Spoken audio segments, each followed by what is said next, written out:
In a world connected by highways, flights, and the internet, it's easy to forget that some places remain almost entirely out of reach. We're counting down the top 15 most impossible places to reach on Earth. Number 15. The Descendants of Mutiny, Pitcairn Island. Pitcairn Island is one of the most remote inhabited places on the planet. It's located in the South Pacific Ocean, halfway between New Zealand and Peru. What makes it even more intriguing is its history. It was settled by the infamous mutineers from the HMS Bounty in 1790. Today, fewer than 50 residents, many of whom are direct descendants of those mutineers, call the island home. Now, getting to Pitcairn is a journey. There's no airstrip or major port. The only access is through a long sea voyage. Most visitors arrive by ship from Mangareva in French Polynesia, requiring a flight followed by a 30-hour boat trip. Even that arrival isn't easy. Ships must anchor offshore and passengers are transferred to the island in small longboats. They have to navigate the reef-strewn approach to Bounty Bay. Adamstown is the only settlement here. It sits atop a hill overlooking the sea, and it consists of a post office, school, church, and homes with hand-built stone paths that link them all. Electricity was only introduced in 2002, and internet access remains minimal. Life on Pitcairn is deeply communal. Everyone knows everyone. Births, deaths, and holidays are collective events. The island's small population means that every adult wears multiple hats. Someone might be the island nurse, mechanic, radio operator, and mayor all at once. While it offers a sense of simplicity and escape, it also comes with some challenges: limited healthcare, education beyond secondary school, and economic opportunity. But from an aerial view, Pitcairn looks like a green thumbprint on the vast canvas of the Pacific. The lack of light pollution here and infrastructure make it almost invisible at night. Pitcairn appears tethered to the sea and history, seemingly untouched by the modern world. Number 14. The most isolated town in the Arctic, Itokotormiit in Greenland. Located in eastern Greenland, Itokotormiit is one of the most remote settlements on Earth. Despite the nearly unpronounceable name, this town is home to a small, resilient Inuit population that's lived in harmony with one of the planet's harshest environments for centuries. Now, what makes this place so difficult to reach is not just the geography, it's the climate. Temperatures here drop to -40 degrees Celsius in the winter, and the sea ice closes off nearly all marine access for most of the year. The nearest airport with any regular flight is Nairlie at Inat, which is over 40 kilometers away, and even then, travel between the two is dependent on unpredictable weather. There's no connecting roads, and dog sleds remain a practical method of transportation during the colder months. The beauty of the natural surroundings here are breathtaking. The Scoresby Sund Fjord system, the longest in the world, lies just beyond the town. Mountains and cliffs create a dramatic landscape that draws the occasional adventurous photographer or researcher. But the real power of this place lies in its sense of solitude. It's one of the few places left on Earth where modern noise hasn't drowned out the whispers of nature. There's no bustling cities, no highways, no neon signs, just snow, ice, water, rock, and sky, and the people who call it home. From above, it looks like a small dot located in the immense coastline of Greenland. This tiny cluster of colorful homes is barely noticeable against the white glaciers and icy fjords. It's a place that looks fragile yet determined. The town becomes a vivid reminder of just how extreme and beautiful remote living can be. Number 13. The Hidden Land with No Roads, Motuo County, Tibet. Located in the southeastern corner of Tibet, Motuo County is one of the last regions on Earth that remained roadless until the 21st century. This remote enclave has long been isolated from the rest of the world. For centuries, reaching it required a treacherous trek that included navigating hanging bridges, cliffs, and footpaths clinging to vertical rock. But the area holds so much immense spiritual and cultural significance in Tibetan Buddhism, Motuo is considered a sacred site. Referred to as Pamako or Hidden Lotus, it's believed to be a gateway to paradise. Indigenous communities here, primarily the Monpa people, live simple lives in harmony with their environment. Agriculture, yak herding, and small-scale trade form the backbone of their subsistence-based economy. Lush jungles filled with orchids and rhododendrons transition into snow-covered peaks. tigers, snow leopards, red pandas, and golden langurs roam freely through this isolated hotspot. Researchers have compared this region to a natural time capsule, a glimpse into ecosystems that have been untouched by modern development. From an aerial view, it appears almost like a blank canvas amid the jagged peaks of the Tibetan Plateau. Cloud cover frequently obscures the area from view, which adds to the mystery, and the few villages that do exist here are nearly invisible from above, mere dots tucked into vast forests. Motuo seems like a forgotten land, clinging to its secrets just out of reach. Number 12. The coldest inhabited place on Earth, Oymyakon, Russia. If you think you've experienced cold, think again. Oymyakon, a rural settlement in Russia's Sakha Republic, is officially the coldest inhabited place on the planet. It's located in northeastern Siberia. It regularly experiences temperatures below -50 degrees Celsius or -58 degrees Fahrenheit. The record low here, a bone-shattering -67 degrees Celsius or -89.9 degrees Fahrenheit. That was recorded in 1933, and life hasn't gotten much warmer since. Oymyakon is home to fewer than 1,000 residents, many of whom are Yakut people who have lived in the region for generations. Life here is harsh. Residents burn coal and wood to heat their homes, as modern plumbing is virtually non-existent. Water lines would freeze in the permafrost anyway. Cars here are kept running even when parked, lest the engine freeze solid. Mobile phone signals are pretty spotty, and the deliveries of goods are infrequent and expensive. Tourism is slowly increasing as travelers come to experience this extreme.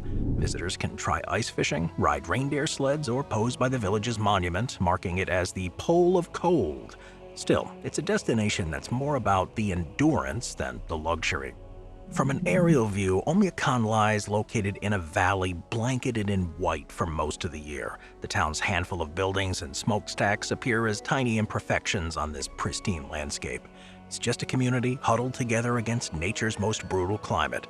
It seems more like a scientific outpost on an alien planet than a permanent human settlement, but its frosted solitude is a sobering reminder of the extremes the human spirit can endure.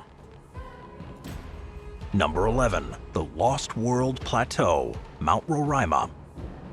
Rising from the surrounding jungle where Venezuela, Brazil, and Guyana meet, Mount Roraima is a tabletop mountain that looks like it was plucked straight from a fantasy novel. It's known as a tepui, or House of the Gods. This geological formation is part of the Guyana Shield, and it's believed to be over 2 billion years old. From Google Earth, it appears like a monolith with sheer cliffs and a flat summit often shrouded in clouds, and that creates an ethereal, otherworldly appearance. Now, accessing Mount Roraima is a serious undertaking. While guided treks are possible through Venezuela, the journey is long, grueling, and only feasible during specific times of the year due to weather. Reaching the summit involves scaling vertical walls, something only experienced climbers should even attempt. The remoteness and difficulty of the ascent are part of what keeps this plateau so preserved.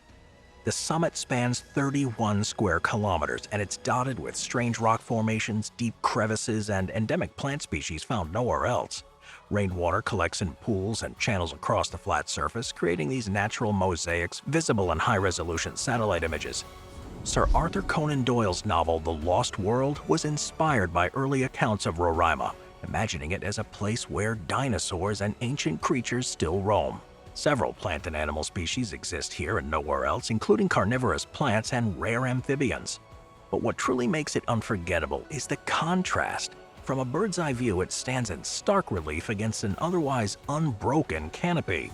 The cliffs drop hundreds of meters straight down, while the summit is a landscape unto itself. It's like a sky island that's been frozen in time. Mount Roraima is one of those places that doesn't really seem real until you see it with your own eyes or from space. It is a marvel of geology and time, wrapped in mystery and myth. The fact that it's nearly impossible to reach only adds to it. Google Earth gives us a rare chance to glimpse this majestic plateau, but the full story of Roraima remains locked away atop its unreachable summit. Number 10. The highest city on Earth, La Rinconada, Peru. High in the Peruvian Andes, at an elevation of over 5,100 meters, that's over 16,000 feet, La Rinconada holds the title of the highest permanent settlement on Earth. Despite the thin air, though, freezing temperatures and harsh living conditions, over 30,000 people call La Rinconada home, most drawn by the promise of gold. It's a gold mining town where many live and work under what's known as the cachojero, a system of labor management where miners work unpaid for 30 days and then can keep whatever they find on the 31st day. This is a harsh system combined with a brutal environment. It gives the town a reputation as both a last resort and a land of fleeting hope. There is little to no formal infrastructure. Sanitation is limited, electricity is unreliable, and clean water, that's a luxury many in La Rinconada can't count on daily. Life here is unforgiving.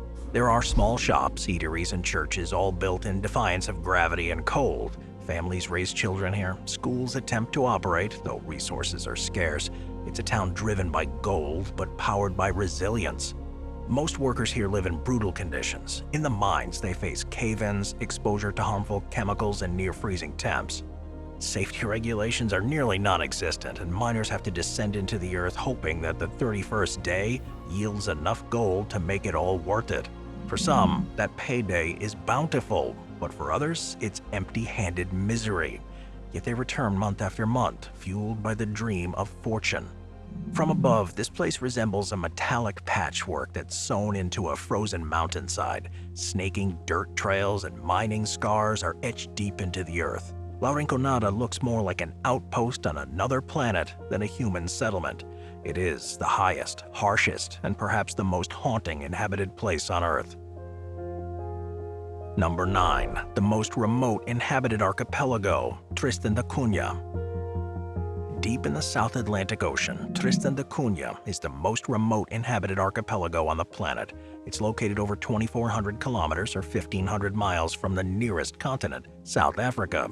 It's home to just under 300 people who live on the main island in a village charmingly named the Edinburgh of the Seven Seas. There are no airports, no commercial flights, and no easy way in or out.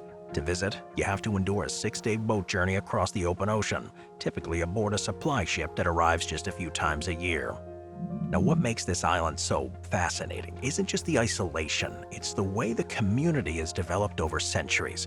The original settlers were a mix of British colonists, shipwreck survivors, and mariners who decided to never leave. The population is made up today of just a handful of surnames, and nearly everyone is related in some way. It has a single school, a post office, a general store, a small hospital, and of course a pub. Electricity is generated from diesel-powered generators, and the internet is slow and often unreliable. Residents can grow potatoes in a communal field called the Patches and raise cattle and sheep. Fishing, especially for crayfish, Tristan rock lobster, is a major part of their economy.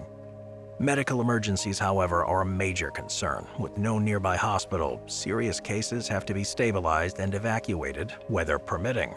If the seas are rough or the boat delayed, help might not arrive for days. It's a risk every resident accepts as a part of island life. From above, Tristan da Cunha looks like a green speck in a vast ocean. Clouds often drift over the top of Queen Mary's Peak, the island's central volcano, casting amazing shadows. The isolation is staggering. Thousands of kilometers of deep blue sea stretch in every direction. It looks like the last place on Earth, yet for its residents, it's home. A remote, resilient world all its own. Number 8. The most isolated island on Earth, Bouvet Island. In the vast, icy expanse of the South Atlantic Ocean lies Bouvet Island, an uninhabited volcanic landmass considered the most remote island on the planet. Officially, it's a territory of Norway. The island sits nearly 1,700 kilometers, over 1,000 miles from the nearest landmass, Queen Maud Land in Antarctica. With no permanent human presence, no ports, and a landscape that's dominated by glaciers and cliffs, Bouvet is about as unreachable as it gets. Roughly 93% of the island is covered by ice, and its only accessible landing point is a small rocky beach on the island's western coast. Attempts to reach it by ship or helicopter are regularly thwarted by the region's notorious weather, which can shift from manageable to menacing in a matter of minutes. Still, visits are extremely rare, typically involving government or research ships during favorable weather. No commercial or private travel is available to the island. In 2018, Bouvet briefly entered internet pop culture when it was reported that a mysterious boat had washed ashore on the island with no trace of its occupants. The story sparked some wild theories ranging from pirates to spy operations, though no definitive explanation ever emerged. This only added to the island's allure as a remote and mysterious place beyond the reach of normal life. From above, the island appears as a jagged patch of white surrounded by deep navy blue ocean. Its tiny accessible beach looks insignificant against the cliffs and ice fields. Bouvet seems like an accidental speck of land that was dropped in the middle of nowhere, a ghost island, if you will, marooned in a frozen sea. Moving on to number 7, the largest uncontacted tribe reserve, Vale do Javari in Brazil. In the western Amazon basin near Brazil's border with Peru lies the Vale do Javari, a remote and protected region roughly the size of Austria. This jungle territory is home to more uncontacted indigenous tribes than anywhere else on Earth. Over 20 groups have been identified via flyovers, satellite imagery, and distant observations, and the Brazilian government has officially declared the area a no-contact zone to protect these tribes from disease and exploitation. These uncontacted tribes live in isolation by choice and necessity. History has taught them that contact with outsiders often brings violence and disease. The Brazilian National Indian Foundation, FUNAI, enforces strict rules to ensure their territory remains untouched. But despite these protections, it's under increasing threat from illegal logging, mining, and poaching. Satellite monitoring plays a key role in detecting these incursions. With boots on the ground being impractical, high-resolution imagery has become the primary method for spotting illegal activity. But what makes this place truly remarkable is its cultural richness. The rainforest here is pristine and teeming with life. It's home to countless species of plants and animals found nowhere else. The people who live here follow traditional ways of life, passed down through generations, hunting, fishing, farming, and crafting in harmony with the jungle around them. From above, Vale do Javari appears as an uninterrupted sea of green. Narrow river veins glisten in the light snaking through the foliage. Every so often, analysts spot the faint geometric shape of a cleared village or a dirt trail disappearing into the trees, but mostly it's a last refuge of untouched human civilization. It looks like the lungs of the planet holding their breath, and within them, a human history refusing to be erased. Number 6. Earth's bottom-most outpost, Amundsen Scott South Pole Station. At the southernmost point on Earth lies the Amundsen Scott South Pole Station, one of the most extreme and difficult places to reach. It's operated by the United States. This scientific outpost sits atop a 9,300-foot thick ice sheet in the middle of Antarctica, where temperatures can go as low as -73 degrees Celsius or -100 degrees Fahrenheit, and the sun doesn't rise or set for months at a time. The station was first established in 1956, and it's since evolved into a high-tech research hub focused on climate science, astronomy, and glaciology. Supplies here are flown in during a brief window of relative weather stability in the austral summer, that's November to February, mostly via the LC-130 Hercules aircraft equipped with skis. But because of this location and altitude, the station is ideal for astronomical observations. The air is thin and dry, and light pollution is non-existent. Telescopes here study cosmic microwave background radiation, that's the faint echo of the Big Bang, as well as neutrinos and other cosmic phenomena. But maybe the most surreal aspect of life here at the South Pole is the sensation of being completely disconnected from the rest of humanity. There are no towns for thousands of kilometers. The nearest neighbors are other Antarctic stations, and communication is limited by satellite windows. Despite the risks, the experience is rewarding. Researchers speak of the camaraderie, the stark beauty of the polar environment, and the thrill of contributing to science in one of the most challenging settings imaginable. From above, the station appears like a geometric anomaly in an endless sea of white. Outbuildings, skiways, and fuel tanks form spiderwebs of lines radiating from the center. No trees, no roads, just an expanse of snow and sky. It resembles a tiny spaceship that crash-landed on an alien world, defiantly holding its ground at the bottom of the Earth. Number 5. Earth's most alien-looking island, Socotra, Yemen. Floating in the Arabian Sea off the coast of Yemen, Socotra Island is often called the most alien-looking place on Earth. Isolated for millions of years, Socotra has evolved its own ecosystem with nearly 40% of its plant life found nowhere else. The landscape is dominated by bulbous bottle trees and the umbrella-like dragon's blood tree, an ancient species that bleeds a red resin once used for dyes, medicine, and rituals. For much of its history, Socotra was reachable only by long sea voyages. In recent years, though, limited air travel has become available, mostly from the Yemeni mainland or nearby Gulf countries. Visitors are pretty rare, and those who do make it are usually adventurers, scientists, or photographers seeking Earth's version of an alien world. Despite the arid climate, freshwater springs feed scattered oases that support rich vegetation. Birdsong and insect calls fill the air in valleys hidden between the mountain ridges. Many islanders speak of the Socotri language, which has no written form, and it's one of the oldest living Semitic languages in the world. But life here moves at an ancient rhythm. Locals, mostly of Arabian and African descent, live in small villages and follow traditional ways of life, herding goats, fishing, and harvesting the island's flora. From above, it looks like a strange blotch of green and tan surrounded by turquoise water. Its shape, somewhat like a crooked wing, stands out in the Arabian Sea. Few roads exist here and human settlements are minimal, giving the impression that the island is more nature's realm than man's. Socotra resembles an alien biosphere that was dropped into Earth's oceans, vibrant and untouched. Number 4. A polar desert unlike any other. Within the continent of Antarctica lies a place so dry and desolate it's often compared to the surface of Mars, the McMurdo Dry Valleys. Located in Victoria Land, these valleys stretch for about 4,800 square kilometers and receive almost no snowfall, earning their name as one of the driest places on Earth. Now, despite being surrounded by glaciers, these valleys are largely ice-free due to the strong katabatic winds that sweep down from the nearby mountains and evaporate the moisture before it can settle. The valleys themselves are surreal. You won't find snow-covered peaks or massive ice shelves here. Instead, there are ancient lake beds, salt flats, glacial till, and cracked rocky soil that's been untouched by rain for millions of years.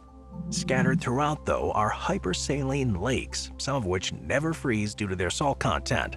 One of the most famous, Lake Vanda, has a stunning layered water column that fascinates scientists. This area has also preserved ancient geological features. Rock formations here contain records of ancient climate patterns untouched by erosion or even vegetation. The clarity of the landscape allows geologists to study processes that would be hidden in other parts of the world. No one here lives in the dry valleys. Field researchers set up temporary camps, but there are no permanent structures beyond a few huts used for storage and emergency shelters. Every item brought in must be removed afterwards. That's a strict part of Antarctic environmental protocols. From above, the McMurdo Dry Valley stands out as a brown, rocky streak interrupting the sea of white. The borders are framed by bright white glaciers and ice-capped mountains, and it makes the brown terrain seem even more out of place. The valleys resemble another world, like a geological scar on the face of the Earth that is filled with secrets of our planet's past, and possibly the universe's future. Number 3. The Desolation Archipelago, the Kerguelen Islands. Far out in the southern Indian Ocean lies one of the world's most remote archipelagos, the Kerguelen Islands. It's also known as the Desolation Islands. This French overseas territory is over 3,300 kilometers, that's over 2,000 miles from the nearest land. With no native population, no airports, and no commercial travel routes, the only way to reach it is aboard the Marion Dufresne, a supply and research vessel that visits just 4 times a year. But the good news is its remoteness has made it a haven for wildlife. Seals, penguins, and seabirds dominate the coasts, while inland valleys are filled with mosses, lichens, and the hardy Kerguelen cabbage, a plant that once helped early sailors ward off scurvy. Despite the isolation, though, the station has satellite communications, laboratories, living quarters, and even a small chapel. Researchers rotate in and out via the Marion Dufresne, which also brings in supplies and carries out oceanographic research in the surrounding waters. The climate here is harsh and erratic. Winds frequently exceed 100 kph, rain falls on more than 300 days a year, and temperatures hover just above freezing even in the summer. The surrounding ocean is among the roughest in the world, earning their place within the infamous Furious 50s latitudinal band. Still, for those who brave the voyage, the island offers unparalleled solitude and desolate beauty. The silence here is only broken by howling wind or crashing waves, and maybe the cries of seabirds. There's no cities, no roads, and no permanent residents, just a landscape shaped by ice, fire, and time. From above, snow-capped peaks and crater-like lakes dot the interior, while rocky coastlines fringe the edges like torn fabric. Kerguelen seems like Earth's forgotten corner, a place unspoiled and unconcerned with the presence or absence of humanity. Number 2, a brand new island born of fire, Surtsey in Iceland. On November 14, 1963, the surface of the Atlantic Ocean roared and cracked open, and a new island was born, Surtsey. Located 32 kilometers, that's 20 miles off the southern coast of Iceland, Surtsey emerged after a massive underwater volcanic eruption. Over the following 4 years, magma and ash piled up until the island reached its current height of 155 meters above sea level. Today, it stands as one of the youngest land masses on Earth and one of the most strictly protected natural laboratories in existence. This island has been a living experiment in biology, geology, and atmospheric science. Only authorized researchers are even allowed to set foot on it, and they follow rigorous protocols to avoid introducing any foreign species. Early colonizers of the island included bacteria, fungi, and mosses, followed by lichens and small plants blown in by the wind or carried by birds. By the 1980s, seabirds began nesting on the island, and that accelerated the ecosystem's development. Today, over 60 plant species and numerous insects, plus a variety of birds including puffins and gulls, call Surtsey home. The island's strict protection status is enforced by Iceland's government and UNESCO. Even visiting scientists have to pass through extensive vetting, and all equipment is sterilized to prevent any contamination. No plants, seeds, or even food scraps can be brought ashore. The goal is to keep the island's development as natural and untainted as possible. Surtsey shows how life develops in the absence of human influence. It's a baseline, a scientific time capsule capturing the Earth's earliest ecological stages. From above, it appears as a small black speck off Iceland's southern coast. Occasionally, a plume of mist marks where waves crash against the shoreline. Surtsey looks like a newborn world, raw, pristine, and still finding its place on the map of Earth. Number 1. The fiery heart of the frozen continent, Mount Erebus, Antarctica. On Ross Island, in the icy expanse of Antarctica, Mount Erebus is one of the most fascinating and least accessible volcanoes on Earth. At 3,700 meters or over 12,000 feet, it is the southernmost active volcano in the world and home to one of only a handful of persistent lava lakes on the planet. The first recorded sighting of Mount Erebus was in 1841 by British explorer Sir James Clark Ross, who named it after one of his ships, HMS Erebus. Since then, this volcano has intrigued volcanologists and explorers. There's no roads here, no settlements nearby, and no casual access points. The nearest research facility is McMurdo Station, that's roughly 35 kilometers away on the same island. The climate around Mount Erebus is punishing. Temperatures can plummet below negative 50 degrees Celsius, that's negative 58 Fahrenheit.